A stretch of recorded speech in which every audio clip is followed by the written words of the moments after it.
Hi, everyone. Danielle and Matt Noyce here. Thanks for making the 1 Degree Outside Weather Network part of your daily routine, storms or sunshine. If you enjoy these videos, we invite you to become a member at patreon.com/1 Degree Outside. Support our mission of continuing to bring accurate weather forecasts and science insights to one and all.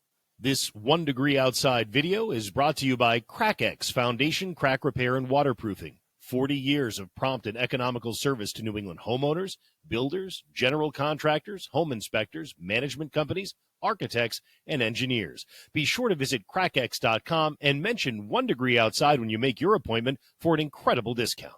It's a Monday. That means it's time for pattern predictions here at 1 Degree Outside, one of my favorite videos each week, and we're hearing from more and more of you saying it's one of yours as well. So happy to hear it. This is a look at the next 2 weeks of weather. So we give you the 14-day in our app, but why does the weather pattern look the way that it does? Let's go ahead and dive into it. By the way, if you watch us on YouTube and you haven't subscribed yet, please make sure you do. We would really appreciate that.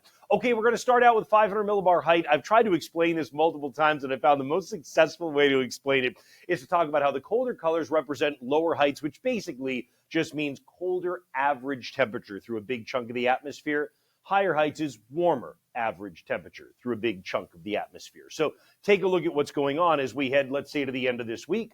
We're actually getting a big chunk of chill that's breaking off of the polar vortex, the big swirling mass of cold air that's still sitting around Canada and over Hudson Bay. And we throw some of that down toward New England. And that's why in our Insights video that looks out to the next several days, we've been talking about the chance for seeing a bit of snow on the backside of the system Thursday night into Friday. But for the purposes of this pattern prediction video, right, we won't get into the nitty-gritty on the details for that. The point here is to look at the jet stream flow that will continue across the northern tier of the United States with multiple rounds of cold atmospheric energy that'll be making their way through, which means there are multiple chances to try to get some cold air involved, which would be either cold rain or, yes, raise the chance for snow. We've seen that unfolding in the nation's midsection out of these last couple of storms. While we've been warm in New England, we found blizzard conditions time and again across parts of the northern Midwest, right? Well, even as we head out into the end of the month, there are still these incursions of cold.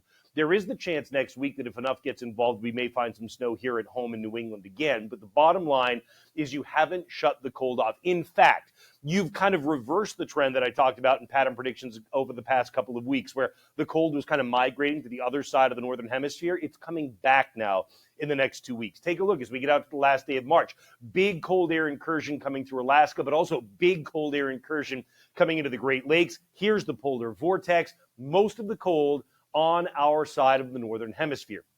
Now, look, I've actually seen some talk online, because you can find anything online, but there's been a lot of talk about, oh boy, this means it's going to be a crummy spring all the way through. I wouldn't say that. And pattern predictions is only supposed to go out through 2 weeks. We'll talk a little bit more in the monthly forecast for April. I wouldn't say that. I do think, obviously, you're going to have some cold incursions going into the start of April, right? But you've got cold air that's going to be trying to go into Scandinavia over the first half of April. A lot of times that means you'll get a relaxing of the cold that happens here at home. Additionally to that, I would not say this pattern's guaranteed to hold into May. April may end up holding, but May, I don't think so at all. I think it may go the other way, if anything. But nonetheless, we'll get to that later in time. Let's focus on the next 2 weeks. Now, admittedly, there absolutely is a backslide in temperature, right? We had the cold relax, and now if you look at surface temperature and barometric pressure, and I'm just going to stop it at the middle of this week, and now I'm going to let it play through to the end of the 14-day period. There is no question that at the end of the 2-week period, it's colder in the country than it is at the start of the 2-week period. That's not just true here at home. It's true for a lot of the nation, believe it or not. And that's reflected in the overall temperature pattern prediction as well. If you look at the high temperature forecast here at home, we start out in the upper 50s to near 60, and then generally, yes, there's a downward trend. And we even do dip down below normal at times as we get out to the latter part of the 14-day period. You certainly see it in overnight lows. So those of you wondering about, is it safe to plant? Yeah. No, it's not safe to plant yet. It usually isn't this time of the year, but it definitely isn't this time around. You get the cold air that comes in as we get to the end of the month. You're going to still go sub-freezing on occasion. And again, I'm quite certain that will carry into April. I had mentioned in the March monthly forecast that this is the type of pattern where you may get a surprise cold storm even into April. That's just because the cold has been so well developed across the North Pole and the polar vortex. And I still think that's a possibility going into April. But again, we'll see what happens, particularly in the first week to two of the month, because after that, things may start shifting out toward Northern Europe with the cold instead. In terms of the chance of precipitation, it goes up with the system later on this week. It goes up again with that next incursion of some cold that we looked at that comes in the early part of next week. And then it remains at least somewhat elevated, sliding in toward the end of that period. All right, so that's kind of the breakdown in terms of the numbers of it. With regard to what you're going to get for a precipitation pattern, if we just go through the next 10 days, certainly we're most active where we looked at the incursions of cold and energy coming in, the northern tier of the United States and the eastern United States, including here at home. You can do the same thing with regard to snow and say, okay, where do we see the snow kind of getting painted here? Definitely, again, northern tier. This is the same area that gets pummeled again and again out of every storm that comes by. But wait a minute.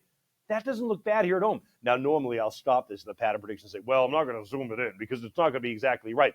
It's not going to be exactly right, but I am going to zoom it in. Here's why. Because there's actually great agreement. The average out of over 100 different solutions going out through the next 10 days to 14 days is to put 6 to 12 inches of snow on the ground in northern New England, maybe in western New England as well. So there's something to hang your hat on here, right? April can even be a snowy month across some of the mountains in northern New England. So certainly it would make sense the end of March can be as well. The only thing I'll say, and if you're really into weather, you already know this, but just a reminder for everybody, that this time of year, the sun angle is getting strong enough that it usually melts fairly quickly. It does depend on the time of day that it comes in. You accumulate much more effectively at night than you do during the day, right? Because you've got a good sun angle. The road is usually less impacted, things of that nature. It's spring. All right. If you want to track the next 14 days, you can always do that with our app. Noise's 1 degree outside weather on the App Store and Google Play. That's how it looks for now, but we will keep you posted with those insights videos every step of the way as we take it several days at a time. See you again later at 1degreeoutside.com.